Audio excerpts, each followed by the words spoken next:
It is Saturday, July 5th, and the New York Times failing miserably this morning in this new interview trying to bait NATO chief Mark Rutte on Trump, and it backfiring epically. Not only did they fail to create a rift, but accidentally expose just how competent Trump's NATO policies turning out to be. We'll show you that. Also, more insight in who Zoran Mamdani may really be, where he comes from, new footage of his father showing the mindset behind this ideology, and Florida's Alligator Alcatraz beginning to fill up, the first loads of illegal detainees being bussed in. We'll show you that and more stories as well from around the country. But before we get started, thank you for liking and sharing these videos. It really helps out the channel. And consider subscribing so you don't miss these regular updates. So the New York Times, as we're all well aware at this point, no longer the paper of record, but a mouthpiece for the Dem Party. It's used to create hooks for Democrats to wage war against Donald Trump, to create narratives that Dems can point to and say, see, there was that report in the Times that proves this happened, or what you said isn't true, etc. We all learned and watched during Trump 1.0 how even the intel agencies and the FBI used reporters at some of these big papers to launder their narratives through, which once one of these papers reports it, the others just write stories about the original story, a practice called circular reporting. During Trump's first term, the FBI did this, use stories that they sourced themselves in order to get warrants, FISA warrants, to spy on Trump's campaign, showing the FISA judge, well, look, there's independent reporting corroborating what we're telling you, when they were the ones who sourced it. Today, we saw this practice in real time as New York Times' Lulu Garcia-Navarro, in my opinion, we saw this interviewing NATO Secretary General Mark Rutte. If that name doesn't ring a bell, this is the guy who called Trump Big Daddy last week. Remember, Daddy's home? Watch. I mean, we may do papers on it, Marco. Maybe we're going to do papers. I don't even know if you need them. They're not going to be fighting each other. They've had it. They've had a big fight, like two kids in a schoolyard. You know, they fight like hell. You can't stop them. Let them fight for about 2-3 minutes. Then it's easier to stop them. And then Daddy has to sometimes use strong language. You have to use strong language. Every once in a while, you have to use a certain word. Sky News. Mark Rutte, the NATO chief, who is your friend, he called you Daddy earlier. Do you regard your NATO allies as kind of children? No, he likes me. I think he likes me.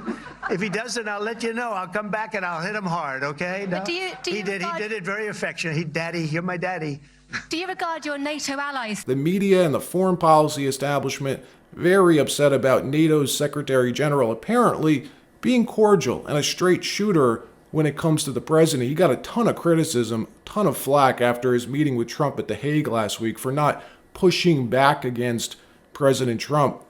Why would he, though? Trump's turned out to be the best thing that's ever happened to NATO. Well, the New York Times, Lulu Navarro today, repeatedly asking him these anti-Trump questions, all of which he refuses to take the bait on. And keep in mind, when you watch these types of interviews, there's always a larger goal here. This isn't 1960s journalism anymore. Interviews like these aren't only about obtaining information. The main goal of these is always to weaken Trump or Trump's agenda in some way, create a wedge that can weaken him today or down the road. None of these things were achieved, though, today.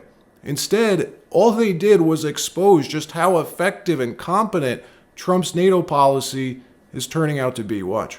He sees it as European nations basically funding their welfare states, giving free health care, giving pensions at the expense of American defense. You think that view is fair? The second half of the view is fair, but the first half I would not buy into, because I think that, and I'm pretty much confident of the fact that the American president, Trump, very much realized, and his whole team, based on my conversations when I was in Washington in March, when I was there in April, when I had the conversations last week in The Hague, that for the US to stay strong and safe, there is this embeddedness with European security. And of course, working together to keep the Indo-Pacific safe.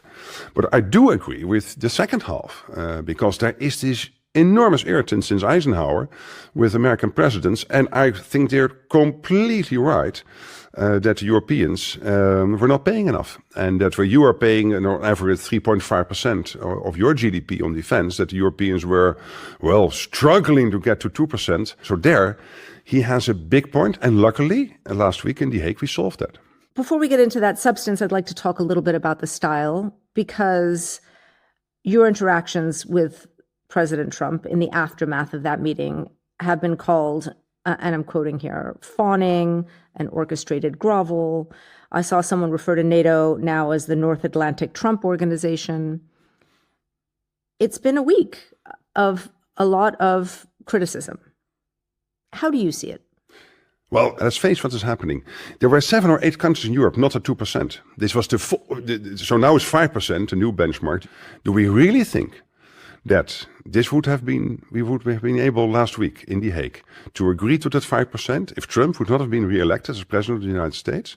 So I think when somebody deserves praise, that praise should be given. And President Trump deserves all the praise, because without his leadership, without him being re-elected as President of the United States, the 2% this year and the 5% in 2035, we would never, ever, ever have been able to achieve agreement on this.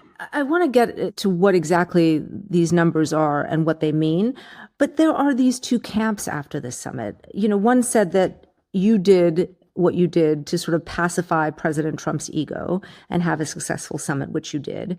And the other says that while our president likes flattery, he ultimately sees it as weakness, and it only appeases him for so long. I'm sure you've seen all this commentary afterwards. I was 14 years Prime Minister of the Netherlands, so I know about criticism, but I don't care. In the end, I need to do my job. I have to keep the whole of NATO together. And the biggest ally is the United States. That biggest ally has paid since Eisenhower more than the Europeans. And now for the first time in 65 years, we will equalize between what the US is paying and what the Europeans are paying. So, and without Trump, that would not have happened. Did you mind the text message that you sent him being made public by him? Not at all, because what was in the text message is exactly as I see it. One, that he did an excellent job on Iran with the bombing of the nuclear facility. And as I said in that text message, you are now flying into another big success, which is a NATO summit, which will commit to 5% defense spending. And this is transformational. All right. And what's pretty amazing is Trump's never been a friend of NATO, right? The foreign policy establishment has always feared Trump would pull out of NATO. How many times have we seen them fearmonger over clips like these? Watch. Make that policy, U.S. policy, that the U.S. wouldn't defend NATO countries that don't pay.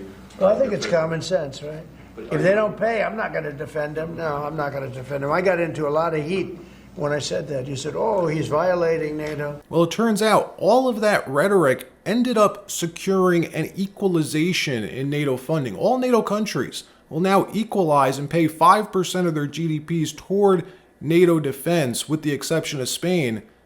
Trump just has a way of getting these massive problems solved. It's wild. In another story, New York City's likely next mayor, Socialist Zoran Mamdani, a dedicated, real Soviet socialist, someone who believes America is fundamentally evil. He hates American ideals such as capitalism, a core American ideal. Zoran claiming it's the worst economic system in the world. Socialism, though, he says, is the best. Admitting the end goal of his is to go full Soviet Union type socialism, seize the means of production, he says, meaning no more free markets. You want to go out into the world and make your own way. You want to earn your own money. Nope. Too bad. You have to work a job on the assembly line or some other government-sponsored job, just like everyone else. You want to work harder and smarter to earn more for your family. You want to go out and make your own destiny. Nope. No longer possible in Zoran's America. No citizen should have more than any other, except, of course, the people at the top of government. Well, it turns out that may be just the tip of the Zoran iceberg. That's just his econ beliefs, right? What about his deeper philosophical, societal, cultural beliefs? We don't know, but we do know his father's beliefs. In a new unsurfaced video from Mazemore on X, he was able to find and republish this interview that Zoran's dad gave in 2022 where he says some crazy, wild stuff, crazy conspiracies, and not funny, entertaining conspiracies, but just wildly wrong conspiracies. Basically, to sum it up, how America, in his mind, is no better than 1930s, 1940s style Nazi Germany, and he means it. Roll the tape. The Nazi political project was shared by the Allies. And that political project was to turn Germany into a pure nation rid of its minorities. When the Allies defeated the Nazis and went into Eastern Europe, they began to create pure nations, to ethnically cleanse Eastern Europe of Germans, move them back into Germany. One crime doesn't wipe out another. A Christian nation state decides to cleanse it of all religious minorities, Jews and Muslims in particular, and at the same time launches a colonization experiment, the discovery of the Americas. I argue that nationalism and colonialism are not two different things. America is the genesis of what we call settler colonialism. And the American model was exported all around the world. In America, you have two kinds of minorities that have run the course of the history of the modern American state. The American Indian and the African American. Each has a different significance for our contemporary era. Generalize the solution of reservations. They herded American Indians into separate territories. For the Nazis, this was the inspiration. Hitler realized two things. One, that genocide was doable. It is possible to do genocide. That's what Hitler realized. Second thing Hitler realized is that you don't have to have a common citizenship. You can differentiate between people. The Nuremberg laws were patterned after American laws. Isn't it funny how it's always the wealthy lefties who hate this country, wealthy left-wing foreigners coming to America and teaching Americans about American history? What world are we living in? In another story, ICE beginning to fill up the infamous Alligator Alcatraz in just 8 days. It's already happening. Trump's new migrant detention center, located in the center of the Florida Everglades, has officially opened for business, acting as a one-stop shop for holding, processing, deporting these people. This place chosen purposely because it was an abandoned airstrip in the middle of the Florida Everglades. You could fly these people right out of the country, you house them there, then once the judge on site approves the deportation order, boom, you walk them from their bed 100 feet and they're on a plane out of the country. Also, it's got the natural moat, right? It's using Mother Nature for its security perimeter. Ron DeSantis building this place in 8 days, transforming it from this to what we see now today. Amazing, efficient. Well, yesterday, Alligator Alcatraz opening for business. News crews capturing the first buses arriving on site. Watch. Documented immigrants have officially started arriving to Alligator Alcatraz. You can see that bus and U.S. Customs and Border Patrol vehicles turning into the facility in Collier County.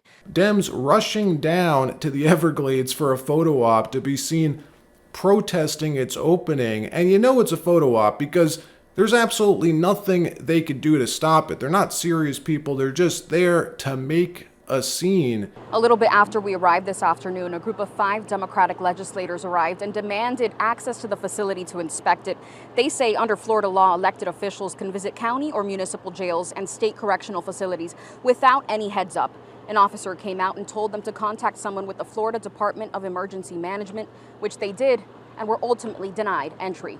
Today, we saw multiple U.S. Customs and Border Protection vans pulling in and out of the gates. We also saw one big Homeland Security bus and other unmarked vehicles. Democratic state lawmakers showed up and demanded to be let in so they could see the conditions inside. We got real concerns here, and we're expecting to be let in because we as lawmakers have the ability to conduct that type of oversight and visibility to make sure that we can see what's happening here. I mean, you gotta admit, would you rather have these people in their mosquito fishnet t-shirts running your state or country, or would you rather have Ron DeSantis and Donald Trump?